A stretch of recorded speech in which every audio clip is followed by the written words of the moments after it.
नमस्कार दर्शक बंधु देखो सुभद्रा योजना गोटे बड़ अपडेट आसी जे कि आपण मैंने खूब शीघ्र निज निजर इ क्वाइस जो करते बर्तमान किसी लिस्ट आसी जहाँकि आपण पंचायत वाइज सब आसी तेणु इ क्वाइस आप्लिकेसन आप्लिकान लिस्ट आसी सब पंचायत वाइज ब्लॉक वाइज तेणु आपण देखु यदि आपणकर आसी इ क्वाइस रि क्वाइस रि क्वाइस माने आपण आउ थे इ क्वाइस करेंगे आपण फॉर्म पकाइला बेले यदि बिना इ क्वाइस करते पकेबे जो मानकर इ क्वाइस कला परे मध्य आसी लिस्ट ताले से माने आउ थे टिके करे दियंतु ताले कोडी करिवे ना सी सेंटर बा जनसेवा केंद्र जिबे जे कोनो सेठी करंतु आपण जोडी अप्लाई करले सेठी कथले हबो जोडी न करिंदी सेठी जाई कले भी हबो खाली आपनकर से आईडी नेबे आईडी फोन नंबर सेठी आपण निजर रि इ क्वाइस करिवे रि इ क्वाइस करबा द्वारा कोन हबो आपन जो पेंडिंग देखुतला स्टेटस सेठी वर्तमान हबे प्रोसेसिंग जो होउतला एटा कंप्लीट हे जिवो तेणु आपनक सुविधा योजना जदि ताले केमिति करिवे ना फिंगरप्रिंट आउ आई रेटिना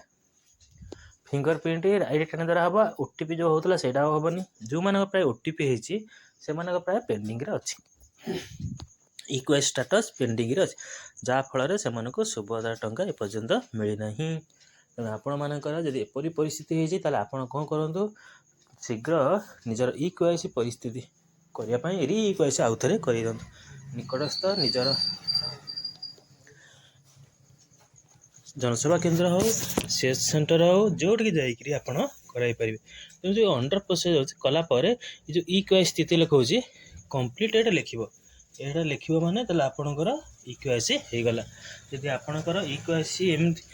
कंप्लीट न होउछि ताले आपनको 16000 टंकाटा मिलिबनी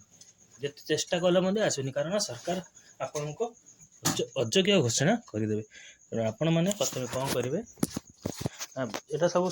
आईटी रे देखौछि आपनको आईटी देखेबो ने समस्त आईटी देखेबो जो माने सीएससी एमएस के लॉगिन थबो तमनका आईटी देखेबो पंचायत वाइज लिस्ट भी सब पंचायत रे मरा हबो से आपण नाटा अछि टंकाटा पाइ नांती तला बर्तमान आपण रि क्वाइस करि दंतु कला परे आपनको 16000 टंकाटा मिलि जो जा फल रे आपण माने डिसेंबर 25 रे जो चतुर्थ पजा 16000 टंका मिलिबाक जाउछि सेतरे आपण माने 16000 टंका पाइ जिवे तेणु बर्तमान आपण कोन करिवे रि क्वाइस करिया पई आपण करंतु नमस्कार।